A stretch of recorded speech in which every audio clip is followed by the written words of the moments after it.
Interestelar foi durante muito tempo meu filme favorito e acredito que de muitos aqui também.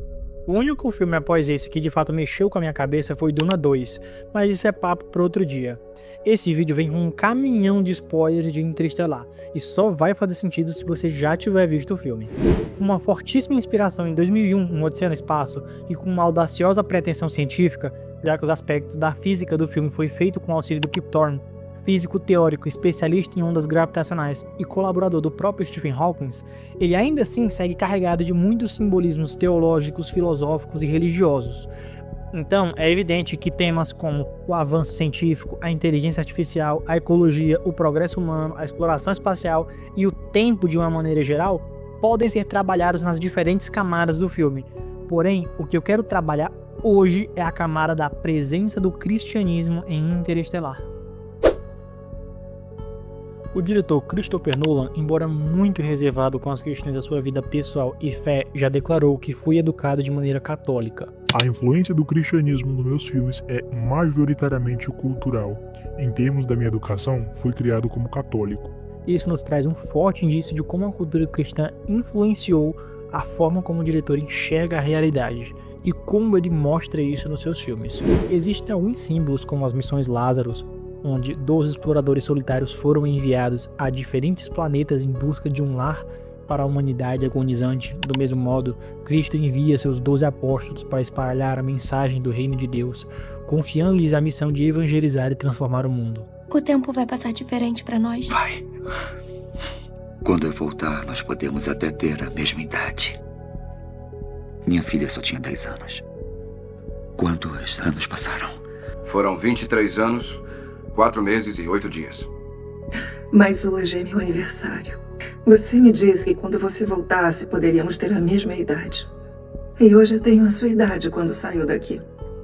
Quase toda a trama da história acontece quando o personagem de Joseph Cooper tem 33 anos.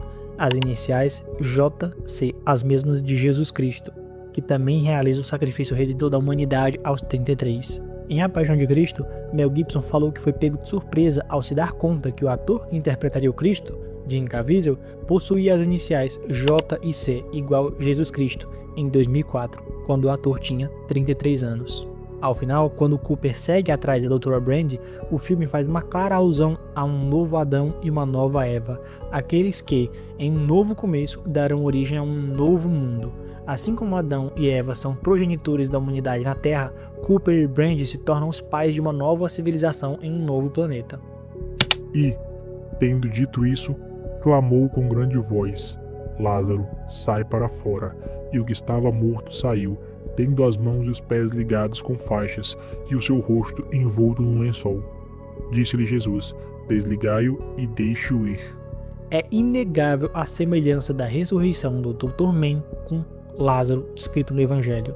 Outros elementos do filme, como a onda gigantesca no planeta Mili, que relembra as histórias do dilúvio, a praga que afeta os alimentos, que relembra as pragas do Egito Antigo no Êxodo, bem como a nave no filme que transporta a humanidade, que relembra a Arca de Noé. Embora todos esses paralelos sejam válidos, isso ainda não nos leva ao cerne da questão.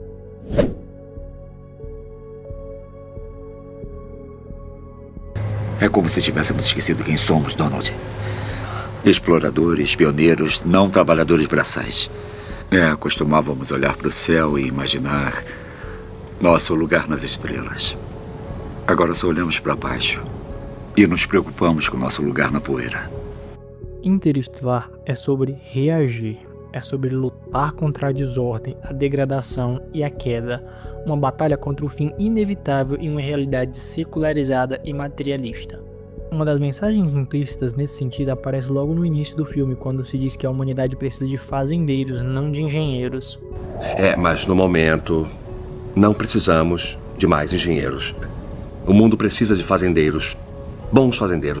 Isso remete a um pragmatismo estrito, quando o homem se afasta de uma visão de mundo transcendente. Ele não quer ir além, ele se reduz à mera autopreservação. Mas é justamente a fé e a noção de transcendência que permite um salto para o desconhecido, pois aquele que crê sabe que há algo maior do seu lado. É essa atitude que move Cooper, o desejo de explorar, de avançar, de dar um salto no além, Suas ações ecoam a bravura dos navegadores católicos durante as grandes navegações, que partiram rumo ao desconhecido não apenas pela sobrevivência, mas por um propósito maior. Esforça-te e tem bom ânimo, não temas, nem te espantes, porque o Senhor teu Deus é contigo, por onde quer que andares. Em verdade vos digo que aquele que crê em mim também fará as obras que eu faço, e as fará maiores do que estas, porque eu vou para o meu Pai. Nós não fomos criados para a mera sobrevivência, mas para a grandeza. Fomos feitos para explorar, expandir nossos horizontes e conhecer a imensidão da criação que nos foi confiada. O mundo não é apenas um lugar para existir, é um presente divino, um chamado para crescer, descobrir e honrar o Criador através da busca pelo sublime. Esse mundo nunca foi bastante para você, não é? Porque ir lá pra fora é o que eu sinto que nasci pra fazer, pois... Este mundo é um tesouro, Donald, mas ele tem dito para irmos embora já há um tempo. A humanidade nasceu na Terra, mas não deveria ter que morrer aqui. Uma das questões mais centrais do cristianismo é a promessa da volta do Cristo. E quando eu for e vos preparar lugar, virei outra vez e vos levarei para mim mesmo, para que, onde eu estiver, estejai vós também. Cooper, na nave, simboliza o Deus Pai. Ele é aquele que ouve as súplicas e orações de seus filhos, que clamam por sua ajuda, mas sem a plena certeza de que serão atendidos. Esse momento reflete a experiência humana com Deus. Oramos e buscamos a sua orientação, mas muitas vezes enfrentamos o silêncio de sua resposta. Como o Pai que ouve, mas que também nos desafia a confiar e a perseverar, mesmo sem garantia imediata da sua presença visível. A relação de fé e confiança é forjada nesse silêncio, onde o desejo de saber se somos ouvidos é equilibrado pela esperança de que Ele está conosco, mesmo nas horas de aparente abandono. Não é possível. Não. É necessário. O diálogo entre Cooper e a inteligência artificial é carregado de significado profundo. Quando o robô afirma que algo é impossível e Cooper responde que na verdade é necessário, ele faz uma analogia com o mistério da encarnação do Verbo. Assim como Deus precisou se fazer homem para que o sacrifício de um homem perfeito fosse possível e assim redimir a humanidade do pecado original, Cooper, ao se lançar no buraco negro, não faz algo por ser possível, mas por ser necessário. Não se trata simplesmente de ser viável, mas de uma necessidade existencial, de um passo crucial para restaurar aquilo que foi perdido. No momento em que Cooper se sacrifica, ele imita o sacrifício de Cristo. Assim como Jesus, ele se entrega de corpo e alma para salvar a humanidade. Cooper se entrega consciente de que a sua ação tem um propósito maior. Ele se sacrifica para que, ao final, a humanidade tenha uma chance de redenção. A sua morte no buraco negro simboliza uma descida aos infernos e é seguida pelo retorno das boas novas, onde ele envia a chave para a sobrevivência humana, a solução para a humanidade, representando a esperança e a salvação. Essa entrega no buraco negro também é o ponto de ruptura, a morte simbólica, mas também a transição para a possibilidade de nova vida. A morte, o buraco negro, o inferno não são o fim, mas o início da redenção.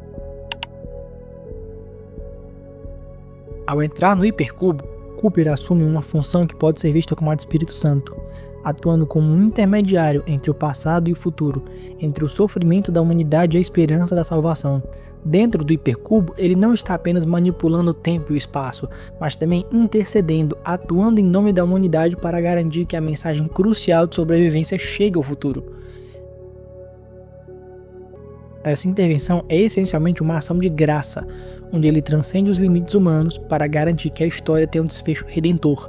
Como Espírito Santo que inspira, orienta e intercede em nosso favor, Cooper se torna uma ponte entre as gerações do passado e futuro, fazendo o impossível em nome da redenção da humanidade.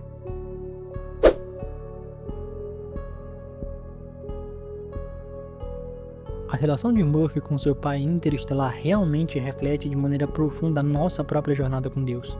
Como muitos de nós, Murphy se revolta, se frustra, questiona as intenções e decisões de seu pai, mas nunca perde a fé. Ela não desiste, mesmo nas situações mais desesperadoras, e é essa persistência, essa fé inabalável que permite que ele encontre a verdade e eventualmente a solução para salvar a humanidade. Ninguém acreditou em mim, mas eu sabia que voltaria. Não, vou voltar. Como? Porque meu pai me prometeu. Da mesma forma, enfrentamos dificuldade e momentos de dúvida em nossa própria caminhada de fé. Nos deparamos com obstáculos que nos fazem questionar se Deus realmente nos ouve, se Ele está agindo em nosso favor. O salto de fé da Murphy é um reflexo perfeito desse dilema humano. Ela se lança no desconhecido, mesmo sem ter todas as respostas, assim como nós, em nossa caminhada espiritual, somos chamados a confiar em Deus, mesmo quando o caminho à frente parece nebuloso. A fé, como é descrita em Hebreus 11:1, é realmente a certeza das coisas que ainda não vemos, mas acreditamos com todo o nosso ser. Interestelar traz à tona o tema de amor e de sacrifício em um contexto onde a sociedade foi profundamente secularizada. Desde a Revolução Francesa, a ênfase na, entre aspas, razão e na materialidade tem dominado nosso pensamento, nos aprisionando em uma realidade tangível e física à nossa frente. Isso nos afastou da possibilidade de transcendência, nos fazendo acreditar que a única verdade acessível é aquela que podemos ver, medir, tocar, mensurar e etc. Antes que os montes nascessem, ou que formasse a terra e o mundo, de eternidade a eternidade, tu és Deus. No início do filme, Cooper rejeita a ideia de transcendência, utilizando a ciência de maneira restrita. Em vez de ser uma ferramenta investigativa para entender os aspectos limitados da realidade, a ciência se torna para ele uma forma de nos manter presos na era secular. Murphy, por outro lado, segue um caminho instintivo. Inicialmente cética, ela usa a ciência para eliminar explicações convencionais, progressivamente se abrindo para a possibilidade de algo bem maior que a pura razão. Não sabeis, não ouviste que o eterno Deus, o Senhor, o Criador dos confins da terra, nem se cansa, nem se fatiga? É inescrutável o seu entendimento.